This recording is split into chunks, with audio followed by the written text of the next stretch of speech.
He wanted to be loved like a god, and ended up proving why God should never be human. He was Rome's golden boy, handsome, clever, adored by the legions, heir to the most powerful empire on earth. And yet within 4 years, Caligula turned that empire into a nightmare. He began as a miracle and ended as a warning. The Romans called him the Little Boot. History remembers him as the man who tried to walk on water and drowned in his own reflection. 12 AD, the empire is ruled by Tiberius, cold, suspicious, aging. Somewhere on the island of Capri, a little boy plays near the soldiers' camp. He's the son of Germanicus, Rome's beloved general, and the troops adore him.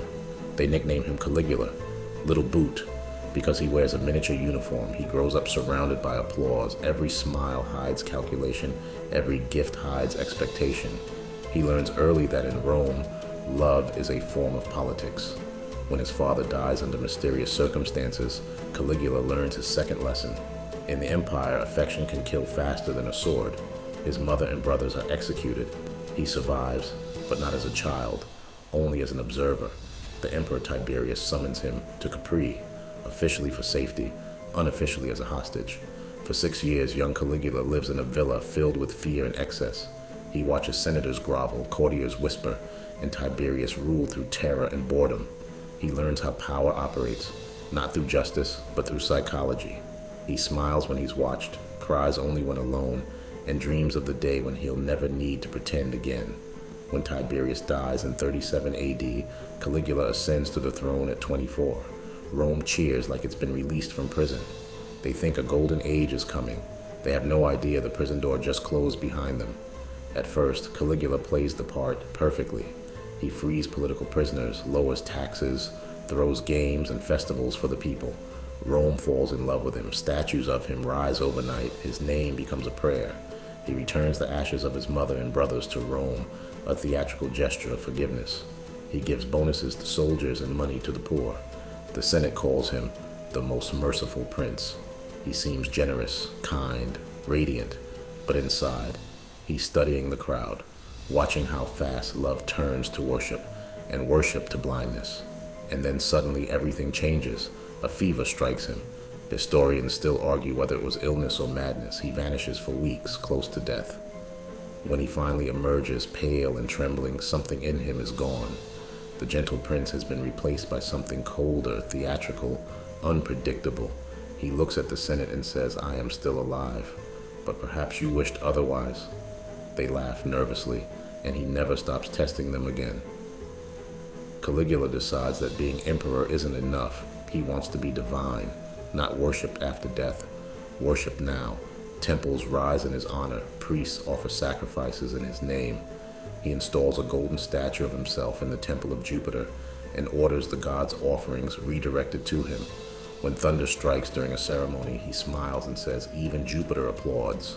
To visitors, it looks like arrogance. To Caligula, it's liberation. For the first time in his life, he feels untouchable, beyond human rules. And when you believe you're a god, every thought feels like truth.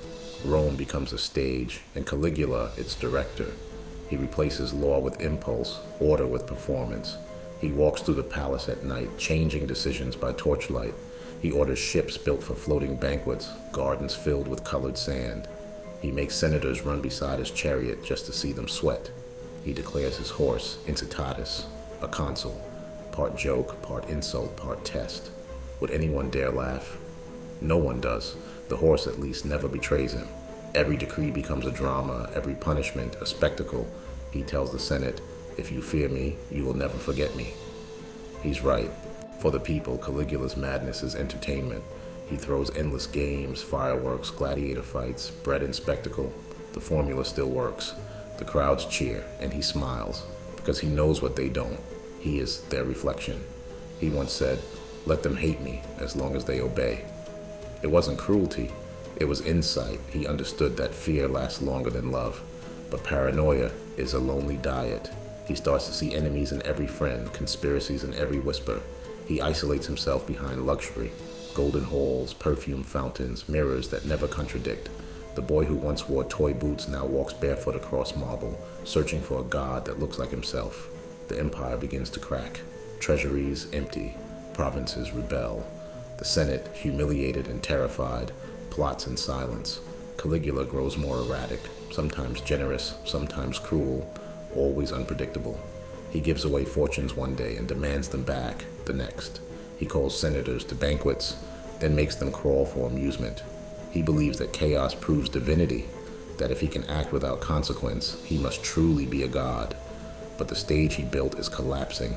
The actors are tired and the audience has learned to whisper. January 41 AD. After a festival, Caligula walks through a corridor beneath the palace, surrounded by guards and performers. He's laughing, planning the next show. A handful of officers step from the shadows. They don't shout. They don't plead.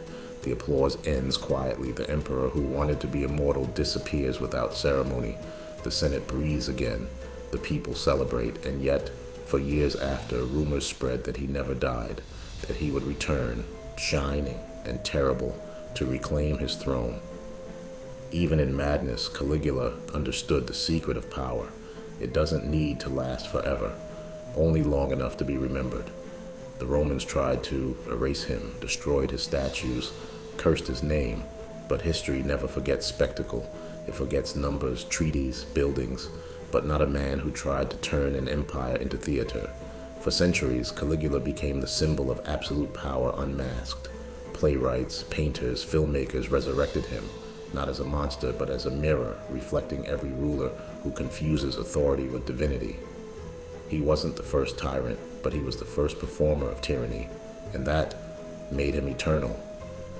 Was he insane, or simply honest about the insanity of power itself? If every emperor believes he is chosen by the gods, Caligula was merely brave enough to say it out loud. He understood the logic of worship. If people bow to your image long enough, you start to believe you deserve it. And when they stop, you go mad trying to make them kneel again. His story isn't about Rome. It's about every human who's ever tasted control and mistaken it for meaning. Rome replaced him with another emperor, and then another. And the empire marched on, shining, decaying, reborn. But the legend of Caligula stayed, because deep down he represented something no one wanted to admit. That power doesn't corrupt suddenly. It simply removes the walls that hide corruption already inside. He wasn't a monster from nowhere. He was Rome's own shadow, a child raised by cruelty, adored by soldiers, worshipped by citizens, and finally consumed by the echo of his own applause. In the end, Caligula wasn't trying to destroy Rome. He was trying to feel real. After a lifetime of acting, he mistook chaos for freedom. He wanted to be loved like a god, but gods are never loved, only feared and remembered. And maybe that was his final wish, not to be good, not to be sane, but simply to be unforgettable. Because in the theater of power, sanity is optional, but fame is forever.